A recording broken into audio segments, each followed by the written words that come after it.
নেতৃবৃন্দর কাছে, আপনারা আমাদের মুরব্বী, আপনারা আমাদের অভিভাবক।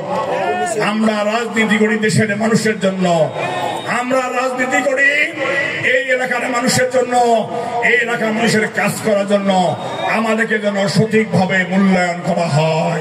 হবিগঞ্জের মানুষকে, আদিত্যবাড়ির মানুষকে জিজ্ঞাসা করবেন। এবার আপনাদের কথা ছিল যে তৃণমূলের মতামতকে নিয়ে এবার নমিনেশন দেওয়া হবে।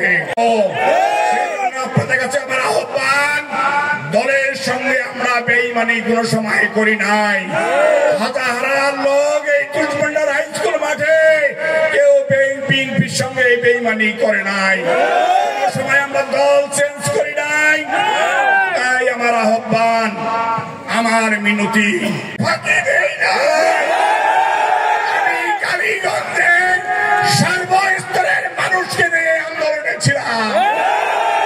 এবারের নমিনেশন নিয়ে অনেক কথা চলছে। আমি বলতে চাই, আমরা যেহেতু ফাঁকি দেই নাই, আমার এই কর্মী বাহিনী, হাজার হাজার কর্মী বাহিনী তৈরি করেছি।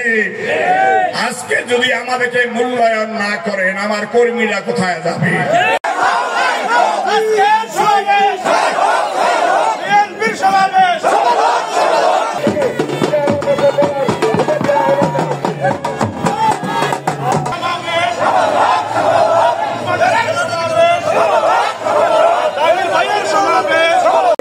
তরুণের অঙ্ক জনাব তারেক রহমান জিন্দাবাদ। সবাইকে ধন্যবাদ।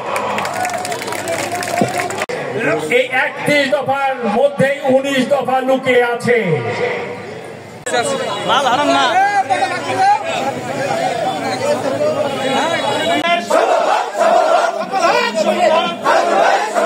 আজকের সমাবেশ